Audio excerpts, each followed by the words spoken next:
నేను వెంటనే ఫోన్ చేసి చెప్పాను నీకు చాలా చూడగానే. అండ్ తర్వాత చేస్తున్న ఈ తెలుగు సినిమాలు దీనిలో కూడా చేసావు కదా, వాల్టర్ వేరే చిరంజీవి గారితో. How was your working experience అయితే? అండ్ లైక్ ఆయన్ని ఫస్ట్ ఎంటర్ అవడంతో ఇక్కడ పార్క్ హైత్లో షూటింగ్ జరుగుతుంది.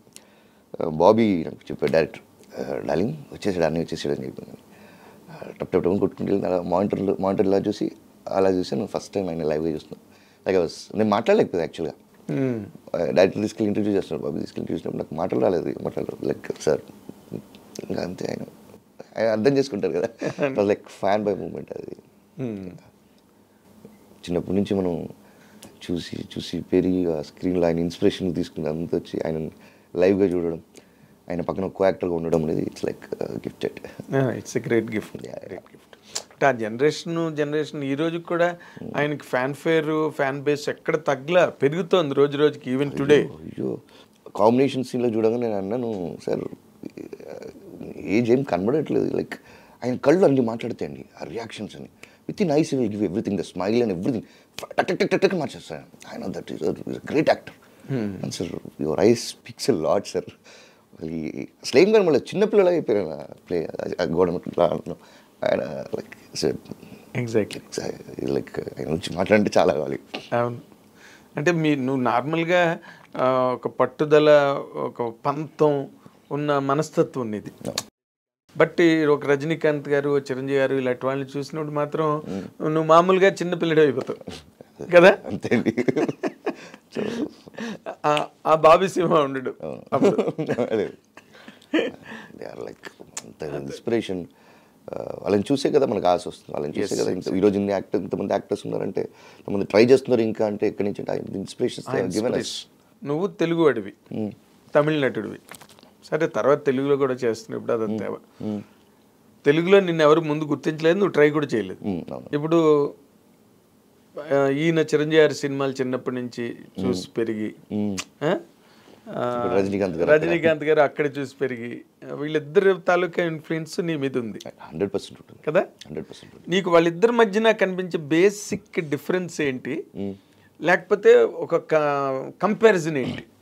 నువ్వు కనుక ఒక నటుడిగా నువ్వు ఇన్స్పిరేషన్ తీసుకోవాలంటే ఈయన దగ్గర నుంచి ఏం తీసుకుంటావు, ఆయన దగ్గర నుంచి ఏం తీసుకుంటావు? ఇద్దరి దగ్గర నుంచి నేర్చుకోవాల్సింది ఏంటంటే, first thing hard work and dedication. వాళ్ళు చేసే ముందు వాళ్ళ ముందున్న కోట్లాది ఫ్యాన్స్ని మైండ్లో పెట్టుకుని చేస్తారు. అది వాళ్ళు కామన్ థింగ్ వాళ్ళిద్దరిలో. వాళ్ళకి ఆ ప్రజలకు నచ్చుతుందా, మనం ఏం చేస్తే వాళ్ళకి నచ్చుతుంది. They are think for the people. ఆ ఫ్రేమ్లో ఒక్కొక్క ఫ్రేమ్లో నిలిచినప్పుడు కోట్లాది జనాన్ని ఆలోచించుకుని ఫ్రేమ్ నిల్చుంటారు వాళ్ళు. That's what they both become.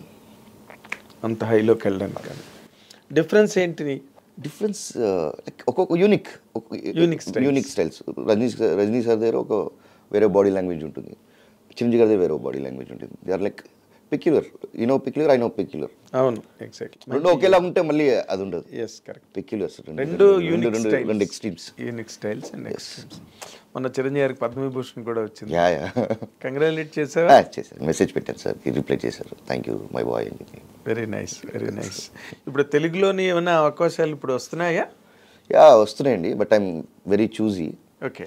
అంటే నాకు ఒక రిలీజ్ కొన్ని ఇండియన్ 2 రిలీజ్ కొన్ని, ఇప్పుడు రజాకర్ రిలీజ్ అవుతుంది. రజాకర్ అన్నట్టు ఇండియన్. అసలు రజాకర్ ఆఫర్ ఎట్లా వచ్చింది నీకు? నేను చాలా సర్ప్రైజ్ అయ్యింది నేను ఫంక్షన్లో చూసి. బాబీ సింహ అంటే అసలు ఎక్కడో ఉన్న యాక్టరు, తమిళ్లోని కనిపిస్తే చిరంజీవి గారి సినిమాలు, అవతల సలారు, అలాంటి ఆ రేంజ్ ఫిల్మ్స్ లో నేను ఉంటాడు బాబీ సింహ. ఈ ఫంక్షన్ లో ఉన్నాడు ఏంటి అనుకున్నా నేను. I didn't know that you're part of the project. నాకు ఫస్ట్ ఏంటంటే, ఫస్ట్ మహీధర్ గారు అని చెప్పి కోడైటర్ వచ్చి ఫస్ట్ చెప్పారు యాక్చువల్గా ఇట్లా నాకు అసలు అర్థం కాలేదు, నాకేం అర్థం కావట్లేదు యాక్చువల్గా. Can you give me a bonded sir అంటే, అది వచ్చి ఒక రియల్గా జరిగిన హిస్టరీలో అలా రాజిరెడ్డి అని ఒక ఫ్రీడమ్ ఫైటర్ ఉండేవారు, ఆయన మీరు చేయాలి ఆయన బయోపిక్ లాంటిది. అప్పుడు ఆల్రెడీ వీళ్ళు షూట్ చేసి వచ్చారు. అప్పుడే నేను ఫస్ట్ ఏం చేశాను, ఏంటి సినిమా తీసుకొచ్చి నా దగ్గర వస్తున్నాను అన్నట్టు లేదనే మైండ్ సెట్లో ఉంది. తర్వాత మేకింగ్ చూసిన తర్వాత I got like okay something is there. అప్పుడు డీటెయిల్గా విన్న తర్వాత నాకు అర్థమైంది it's a very emotion thing which connects. ఒక్కొక్క తెలంగాణ వాళ్ళ ఇంట్లో నేను వెళ్ళడానికి ఒక గోల్డెన్ ఛాన్స్ అని నేను అనుకుంటున్నాను. గ్రేట్. సో ఎందుకంటే వాళ్ళ ఎమోషన్స్ వాళ్ళది అనేది కన్వే చేయడం అనేది చాలా దాంట్లో ఒక ఆయన చేయడం అనేది ఒక పెద్ద విషయం. సో అలా కనెక్ట్ అయింది నాకు రజాకర్.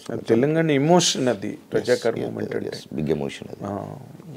సో అది అంటే యాక్చువల్గా చెప్పాలంటే నీ దగ్గర చాలా యువర్ ఎన్ ఇండియన్. ఎలాగంటే నువ్వేమో పుట్టింది సికింద్రాబాద్లో, మీదంతా మోపిదేవి కృష్ణా జిల్లా, వెళ్ళింది కోయంబత్తూరు వ్యవసాయం, వచ్చింది మెడ్రాస్ సినిమా ఇండస్ట్రీ, ఇప్పుడు నువ్వు ప్యాన్ ఇండియా యాక్టర్. ఏం కాంబినేషన్ బాబీ ఇది. అసలు ఇలాంటి కాంబినేషను, ఇన్ని ఫీచర్స్ ఏ నటుడికి ఉండవు. Thank you. ఒక చోటని ఇప్పుడు రజనీకాంత్ గారు ఉన్నారు అనుకో, ఆయన మరాఠీ, బెంగళూరులో ఉద్యోగం చేసుకునేవాడు. ఆయన అక్కడి నుంచి తమిళ ఇండస్ట్రీకి వచ్చి అక్కడ సెటిల్ అయిపోయాడు, అంతే. అక్కడ సూపర్ స్టార్ అయిపోయారు అంతే ఆయన. అలాగే కానీ నువ్వు అక్కడ ఇక్కడ అన్ని చోట్ల హిందీలో కూడా చేస్తున్నావా సెపరేట్గా ఏమన్నా? హిందీ టైం లేదండి యాక్చువల్లీ, ఇవే కంప్లీట్ చేయడానికి నాకు. You're fully packed.